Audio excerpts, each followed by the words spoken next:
बहुत बहुत धन्यवाद सर, आपने हमें मिलने का मौका दिया, अपने तक अपना हमारी बात रखने का आपने मौका दिया। ये company Indian medicine pharmaceutical corporation limited IMPCL, जो कि आयुष मंत्रालय के अधीन भारत सरकार के अंतर्गत आती है। करंट में 2016 से इस कंपनी का प्राइवेटाइजेशन का प्रोसेस ऑन है। ये मतलब प्रॉफिटेबल है या नहीं, ये प्रॉफिटेबल PSU है। PSU प्रॉफिटेबल है सिंस इंसेप्शन सर। पैसा बनता है इसमें? पैसा बनता है, हम डिविडेंड भी पे कर रहे हैं सर लास्ट 2020। क्या इसका साइज क्या है?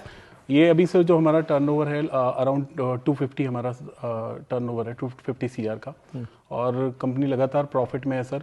हमारे कितने लोग काम करते हैं इसमें? हमारी कंपनी में लगभग 100 से ज़्यादा डायरेक्ट एम्प्लॉयज़ हैं, हमारे एम्प्लॉय काम करते हैं, 350 लेबर है और लगभग 5000 लोग किसान हमसे जुड़े हुए हैं। हमारे ऊपर जिनकी रोजी रोटी चलती है वो हमें गौमूत्र, कंडा, बहुत तरीके की जड़ी बूटियाँ जो वो कलेक्शन करते हैं फॉरेस्ट से, वो देते हैं, और उसके बाद हम उन्हें आगे प्रोसेस करके मेडिसिन बनाते हैं। अभी मिनिस्ट्री ऑफ आयुष की एक लौती कंपनी है जो प्रॉफिटेबल है, PSU है, और आज ये कंपनी का डिसइन्वेस्टमेंट हो रहा है, सेकंड स्टेज बिडिंग में आ गई है। सर हमारे पास क्या है, हमारे पास एक 1 पीस ऑफ लैंड है, प्लेन लैंड है, 50 एकर्स अराउंड, वो गवर्नमेंट का लैंड है, अभी वहाँ इंडस्ट्रियल एरिया के अंतर्गत आता है। उसको ऐसी पॉलिसीज बना दी गई हैं कि वो अभी तो फार्मा कंपनी के चल रही है वहाँ पे, और ये फार्मा कंपनी को वो डाइवर्ट करके किसी को भी लीज कर सकते हैं, वहाँ कोई रिजॉर्ट चला या कुछ चला है सर।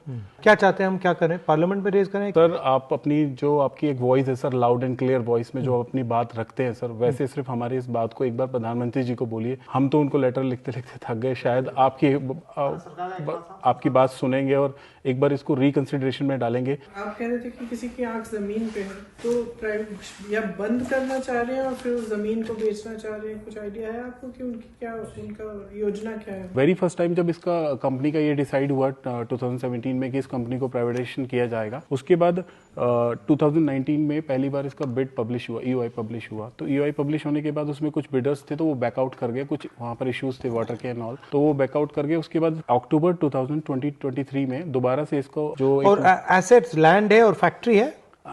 लैंड है पर वो लीज पे है सर, लैंड इंडस्ट्रियल एरिया का लैंड है, वो हमारे पास लीज पर है। बाकी एसेट्स 100 ईयर लीज।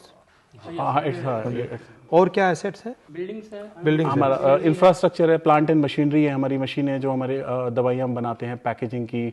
IMPCL ये कंपनी ही सिर्फ इसलिए जानी जाती है कि ये अपनी क्वालिटी से आज तक इसने जीता है, और पैरेलली कभी लॉस में भी नहीं गई है सर, प्रॉफिट मेकिंग है। सारे एम्प्लॉयज़ की सैलरी कंपनी खुद अर्न करती है और खुद अपनी सैलरी हम डिस्ट्रीब्यूट करते हैं। हम कभी गवर्नमेंट से कोई फंड नहीं लेते, जो गवर्नमेंट ने देना वो उनकी मर्जी है, वो कुछ इन्वेस्ट करना चाहे करें। बेसिकली पब्लिक सेक्टर को दे रहे हैं, मतलब बांट रहे हैं। हिंदुस्तान के जो एसेट्स हैं उनको बांटा जा रहा है। आप अगर एक बार गो थ्रू, ठीक है, विल लुक इनटू इट। हाँ, थैंक यू वेरी मच।